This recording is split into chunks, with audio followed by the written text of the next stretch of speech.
Yeah, we're doing Bad Batchy. Oh, strap in, ladies and gentlemen. I'm ready for Clippy. Clips Ahoy here. Oh, Clips Ahoy. Nice. Yeah, Yeah. I'm sorry, guys. I've been kind of slacking on the Clips Ahoy. That's okay. The last time I tried to download our YouTube, it said we couldn't because of music, and I'm like, it's my music. That's fine. Well, I'm ripper and ready to go, so you let me know when you want me to get into this Bad Batch shit. Freaking kick it. All right, look. New episode of Bad Batch. I said it before. I watched it first, and I was like, eh. But then I was like, you know what? I've been really enjoying this show, really getting into it. Maybe I'm missing something. So I gave it another watch. Okay. All right. The episode was called Retrieval. Yeah. Also known as The A-Team Does Temple of Doom. Because I never thought about this, but the show is the fucking A-Team. Right? I'm watching it, and you know what I'm waiting for as I'm watching for it? I'm like sitting there and I'm watching, and they start going. I see all these kids working in the mine, competing, fighting each other for food and stuff like that. Yeah. And I am literally just waiting for someone to just come in there and just be like, please, sir, I want some more. right? I'm waiting for one of the kids to do that shit. And they kind of pretty much do. They got the bowls like, who gets the slop today? It reminded me of in The Force Awakens with Rey. One quarter portion. Well, there's more parallels in that, right? But this episode showed like how the Bad Batch really is just the A-Team in space. And if you do not believe me, I compare Wrecker to B.A. Baracus, down to his like fear of heights / I don't like flying. I ain't gonna get on no plane, fool. Ready? Don't believe me? Well, let's see. If he's flying, then we're dying. If he's flying, then we're dying, right? And then Wrecker says, Well, I'm not scared of nothing. When I'm up real high, I got a problem with gravity. right? How many times has Wrecker freaked out from being... And look, don't get me wrong. Wrecker is like my favorite. I think he might be my... Well, I'm going to grab Diet Coke. okay, lady. Go grab a Diet Coke. Go get Now- your fucking DC. Now, and then there's things, and I realize like Filoni is fucking genius because I'm watching it, and there's this thing that's like, and he says it, and I'm like, that seems so weirdly out of place here. And it's these little Easter eggs that keep like the fans in there, and I feel like subliminally we know what these things are when he pops them in, and this is just one example. Wrecker's sitting there, and he says this. We're wasting our time. Right? He's like, we're wasting our time. Which I'm like, what? That? It's so random in that spot. Yeah. And I'm like, and I did some digging, and I found it must be an homage to this. We're wasting our time. And I have to believe that Filoni, all of his mastery, is like, I'm just gonna throw that in there because it'll be like when Luke says that.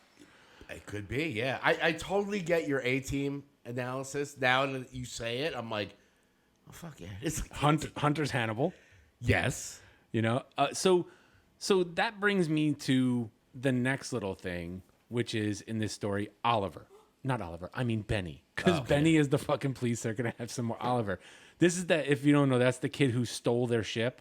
Yes. And the mine that has been abandoned by the Empire. I know, big fucking shock. The Empire comes in, strips a mine pretty much bare, and then takes off and leaves it just sitting there with all the people. But this kid is trying to impress that boss Yes. of theirs to get in his good favor. We know he's never going to, because the only way this guy has power over him is the more these kids want from him, the harder they're going to work to try and get his. And it reminded me of in Solo, that orphan group that Han and Kira belong to. Yes. Right? It's. I think that's a whole nod. Like, there's so many nods like that to other parts of the Star Wars universes, either shows or movies. Also, like a lot of common themes that we see.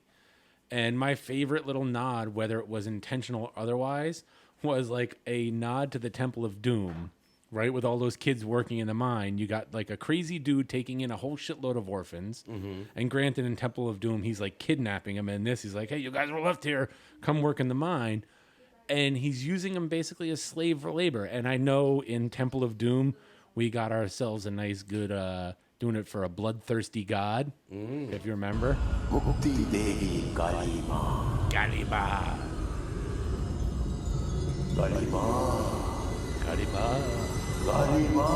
Calimari. Kalima Shakti Day, right? But in this show, it's all for the glowing god capitalism. Okay. That's what it's all about. So, look, then we lead, and I'll just fast forward. We get to the part with Omega, who we know is your favorite person in The Bad Batch. The Omega level on that episode was pretty damn high. Oh, yeah. Yeah. But she feels bad for this kid and feels for him. Like when he's like, it's the only home I know. She's like, the galaxy's got so many things out there you can pursue. And he's like, yeah, but this is my home. Just like the only home she ever knew was on that planet. It gets destroyed. And now the only home she has is her life on the run with the Bad Batch. And I know, like, at the end of this, you know, they out the bad guy leader as lying and ripping them off. The kids all band together, fucking Lord of the Flies style. And they wind up running the mine. And then, you know, like every good Star Wars movie, there's a happy ending, right? Of course. Everybody gets their medal, right? Everybody's happy? Everybody gets their medal?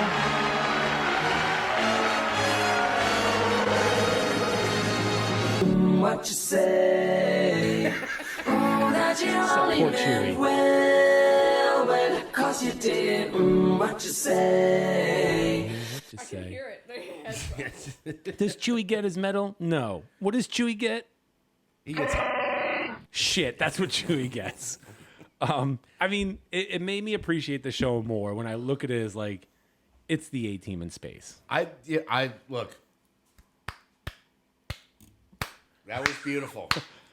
I like when you do clips. This is fun. This is Well, I fun. put that all together today because I was thinking about it. And I was like, let me just grab clips and grab this and grab that. That was great. But That's that's my awesome. hot take on this week's episode. It was good. On a scale of 1 to 5, I'll give it a 3. Okay. Yeah. Because, you know, only because when I sat down and analyzed it a little bit more and saw the parallels to other stuff and, you know, and really thought about it. And I'd heard that somewhere before that they compared it to the A-Team. And I'm like, I don't know. And then I'm like watching, I was like, oh, fuck. Yeah, totally. Now that you say that, I completely get that. So, yeah, I mean, it's a show where there are some great episodes, amazing episodes, peppered in with a couple of adventures of the week. And this was kind of like that. I knew it was going to happen because they left it on that cliffhanger from last week. So I was like, all right, well, they're going to continue that, try to get off the planet, blah, blah, blah, blah, blah, blah. But, And you're seeing this everywhere in the Star Wars universe, even in Andor. You know, grabbing these people, keeping them in small groups so that you can maintain control over them. Mm-hmm. They do your work, and you know, entice them with rewards. In Andor, it was like, look, you guys are competing against each other for like better meal rations, and I'm competing against all the other pods. So all you guys need to care about is each other. This small little group. I got to think about you guys, but compared to everybody else, I've been noticing they've doing a lot of that kind of stuff, and it's the running theme throughout the Empire is that whole like, you know, slave labor, keep them small groups because then they can't fight back and they think that you're providing them with everything in return for, you know, the opportunity. yeah. Can I help you? Are you famous? Yeah. Chewbacca. Chewbacca. What a Wookiee. Welcome. You've got mail.